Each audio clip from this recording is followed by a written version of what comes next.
जादुई डंडा। एक वक्त की बात है, किसी गांव में एक बहुत गरीब फैमिली रहती थी जिनके पास अक्सर खाने पीने के लिए कुछ भी नहीं होता था। इसलिए वो लोगों के घर से मांग कर कुछ न कुछ ले आते थे और इस तरह अपना गुजारा कर रहे थे। लेकिन फिर कुछ दिनों से लोगों ने उन्हें खाना देना बंद कर दिया था। इसी वजह से अब उनकी भूख काफी बढ़ गई थी। बेटा, मुझसे भूख बर्दाश्त नहीं होती, तू जाकर खाने के लिए कुछ लेकर आ जा। अम्मी अब्बू जान, मैं तो लोगों से खाना मांगते मांगते थक गया हूँ। अब तो लोग खाना बिल्कुल भी नहीं देते। बेटा, अगर तू खाने के लिए नहीं लाएगा तो हम भूख से मर जाएंगे। जा जाकर कहीं से खाने के लिए लेकर आ जा। अम्मी अब्बू जान, आप परेशान मत हो, मैं कहीं से कुछ न कुछ लेकर आता हूँ। फिर बिट्टू घर से निकलता है और कुछ आगे आकर एक घर का दरवाजा बजाता है। ये कौन आ गया है इस टाइम? कौन है भाई? भाई जान, जरा बाहर आना, आपसे एक जरूरी बात करनी है मैंने। फिर मीठा बाहर आता है। भाई जान, कुछ खाने के लिए दे दो, बहुत जोर की भूख लग रही है। घर में मेरे मॉम डैड भूखे बैठे हैं, उनके लिए कुछ खाने के लिए लेकर जाता हूँ। आप मुझे खाना दे दोगे तो मैं सारा खाना उनके पेट के अंदर डाल दूंगा। वाह, मांगनी खैराता थे अम्मी अब्बू नु कहना मॉम डैड। वाह रे मॉम डैड बच्चे। भाई जान, ज्यादा मेरी गुर्बत का मजाक उड़ाने की जरूरत नहीं है, जल्दी से खाना दे दो ताकि मैं जाऊँ। आगे ही मेरे पास टाइम बहुत थोड़ा है। तुम मेरा वीर बगैर खाना लिए यहाँ से निकल जाए, शाबाश। पता नहीं कहाँ से मुंह उठा उठा कर आ जाते हैं। मीठा ये कहकर गुस्से से दरवाजा बंद कर देता है। बड़े भाई कोई बगैरत लोग हैं, ये नहीं कि थोड़ा सा खाना दे दे, सारा खाना खुद ही ठूस ठूस कर खा जाते हैं। अब कुछ और ही मसला हल करना पड़ेगा, इस तरह तो काम नहीं चलेगा।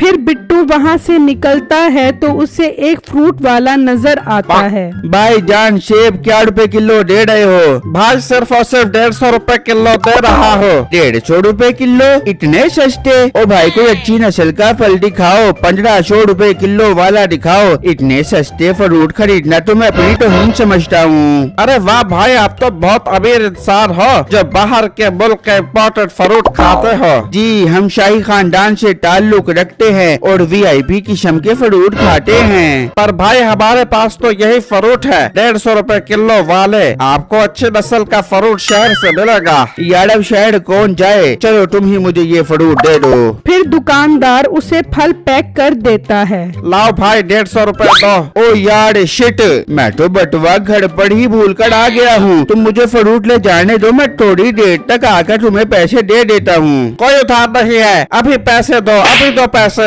बिट्टू उसकी एक नहीं सुनता और फ्रूट लेकर भाग जाता है। ओ बेटा, मेरा फल लेकर भाग गया, इसको पकड़ो, पकड़ो इसको। बिट्टू फल लेकर घर जा रहा होता है कि उसे रास्ते में मीठा मिल जाता है। ये क्या, तू फिर मेरे सामने आ गया? ओए, तू टलेगा कि नहीं? बार बार मेरे सामने आकर मेरा दिन खराब कर देता है। पहले मुझे मेरी माँ से मार पड़वाई, अब फिर मेरे सामने आ गया है। अब पता नहीं मुझे किस किस से लिखकर पड़ेंगे। ओए मीठे पतली पौनी वाले, चल जाकर अपना काम कर। मैं तेरा दिन खराब कर रहा हूँ, ये तू मेरा दिन खराब कर रहा है। अच्छा भला सेब लेकर घर जा रहा हूँ, पता नहीं कहाँ कहाँ से मुँह उठा कर आ जाते हैं लोग। फिर बिट्टू वो फल लेकर घर चला जाता है और मीठा अपना काम करने के लिए निकल जाता है। तो कुछ आगे आकर देखता है कि एक बाबा डंडा लेकर बैठा होता है। दरख्त पे बैठा कर वहाँ कभी नहीं कर दी बेट, जल्दी से मेरे सामने आता मुर्गी का लेग पीस। ये मंत्र पढ़ते ही उस बाबे के सामने मुर्गी का पीस आ जाता है। मीठा ये देखकर हैरान रह जाता है। अरे यार, ये तो जादुई डंडा है, मतलब इस डंडे से कुछ भी हासिल कर सकते हैं। अगर ये डंडा मेरे पास आ जाए तो मैं इससे अपनी मोहब्बत, नसीबों, कैंची को हासिल कर लूंगा। मैं अभी बाबा जी के पास जाता हूँ। फिर मीठा दरख्त के पीछे से निकलकर बाबे के पास जाता है। बाबा बाबा जी आप मेरे मसीहा हो, आप ही मेरे अब्बू हो, आप ही मेरी अम्मी हो। ये तू क्या बाबा के साथ बचकेबाजियां कर रहा है? सही सही बता क्या काम है तुझे? बाबा जी मैंने देख लिया है आप बहुत महान जादूगर हो, आपके पास ये जादुई डंडा है। बाबा जी ये डंडा मेरी मशूक के अब्बू को बंदा बना सकता है, मेरी मदद करो बाबा जी। बोल बेटा बोल, कैसी मदद करूं मैं तेरी? बाबा जी मैं जिससे प्यार करता हूँ उसका बाप शादी के लिए नहीं मान रहा, बस एक छोटा सा काम कर दो बाबा जी, मुझे दुनिया का अमीर तरीन इंसान बना दो ताकि उसका बाप शादी के लिए राजी हो जाए। वाह वाह वाह वाह वाह, इतना छोटा काम, इस डंडे के लिए कोई मसला नहीं है अमीर करना, ये डंडा तो हर तरह का जादू कर सकता है, ये देख। फिर बाबा मंत्र पढ़ता है। बकरी ने दिए बच्चे, बच्चे थे सारे बकरे,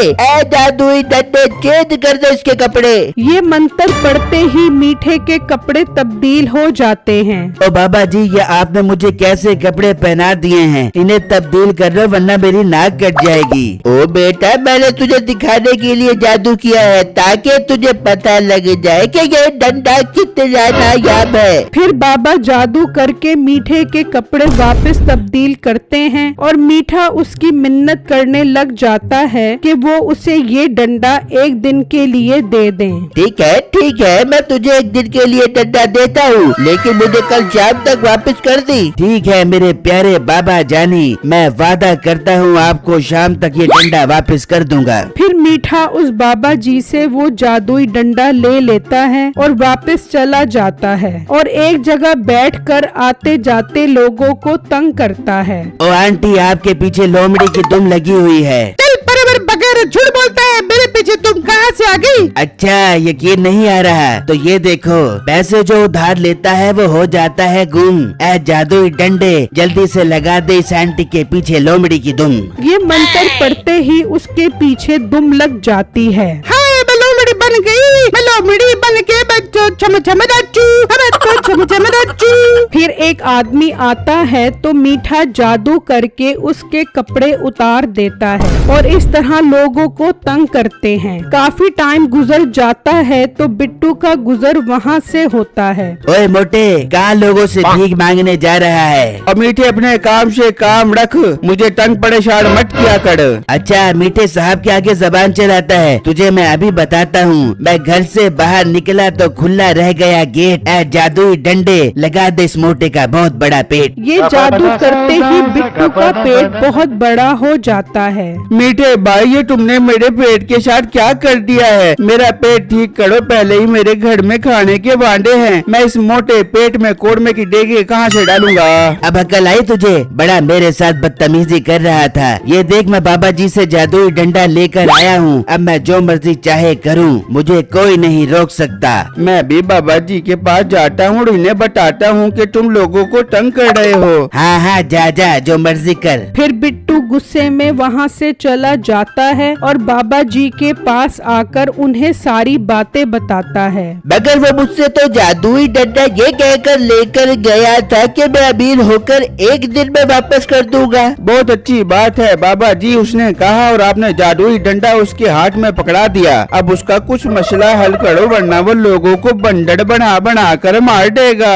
इसका तो अभी मैं मसला हल करता हूँ, तुम फिक्र मत करो। बस तुम किसी तरह ये डंडा उस डंडे से तब्दील करो, फिर देखना क्या कमाल होता है और वो डंडा मुझे वापस ला दो। ठीक है बाबा जी, मैं कोशिश करता हूँ ये डंडा उस डंडे से तब्दील करने की। फिर बिट्टू वो डंडा लेकर वहाँ से चला जाता है तो मीठा अपने घर में बैठा नसीबो कैंची से बातें कर रहा होता है। तू मुझे कितने ताने देती थी ना, अब मैं बहुत अमीर इंसान बन गया हूँ। मेरे हाथ में एक ऐसी चीज लग गई है जिससे मैं अमीर कबीर हो जाऊंगा। मिठे तू अमीर कबीर तो हो जाएगा, लेकिन मेरे बाप को तेरा बूथा ही पसंद नहीं है। तू कोशिश कर अपना बूथा ही तब्दील करवा ले। बाबा जी और मेरी होने वाली बेगम, मैं जो चाहूँ कर सकता हूँ। बस मैं आ रहा हूँ शाम में तेरे बाप से मिलने के लिए। अच्छा तो यहाँ पर मशूक से मिलने की तैयारियाँ हो रही हैं। तेरी तो मैं तबीयत ठीक करता हूँ। फिर बिट्टू वहाँ से डंडा उठाकर उसकी जगह दूसरा डंडा रख देता है और वो जादुई डंडा जाकर बाबा जी को वापस कर देता है। बेटा मुझे तुम बहुत भले इंसान लगते हो जो तुमने मेरी अमानत मुझे वापस कर दी है। अब आज से ये जादुई डंडा तुम्हारा है, जाओ मजे करो। बाबा जी आपका बहुत बहुत शुक्रिया, मैं इस डंडे की मदद से अच्छे अच्छे काम करूँगा। वहाँ मीठा वो डंडा लेकर नसीबो कैंची के घर पहुँचता है। हाँ आ गए हो, लेकिन बूथा तो तुम्हारा पहले जैसा ही है। मुझे नहीं पसंद तुम्हारा बूथा, तुम यहाँ से जा सकते हो। मेरे होने वाले सुसर जी जरा सब्र करें, आपको आपकी पसंद का बूथा लगा कर दिखाता हूँ। अच्छा तो फिर तुम शाहरुख खान का मुंह लगा लो, वैसे भी शाहरुख खान मेरी बेटी के साथ बहुत अच्छा लगेगा। ओहो बाबा जानी, आपको आपकी बेटी का शौहर शाहरुख खान की शक्ल में मुबारक हो। सुबह सवेरे मुझे नाश्ते में अच्छे लगते हैं नान। ऐ जादुई डंडे जल्दी से बना दे मुझे शाहरुख खान। ये मंत्र पढ़ते ही मीठे के मुंह पर लोमड़ी का मुंह लग जाता है और नसीबो और उसका बाप उसे धक्के मार कर बाहर निकाल देते हैं। मेरी वीडियो को लाइक और मेरे चैनल को सब्सक्राइब कीजिएगा और मुझे कमेंट बॉक्स में जरूर बताइएगा कि आपको मेरी स्टोरी कैसी लगी। शुक्रिया।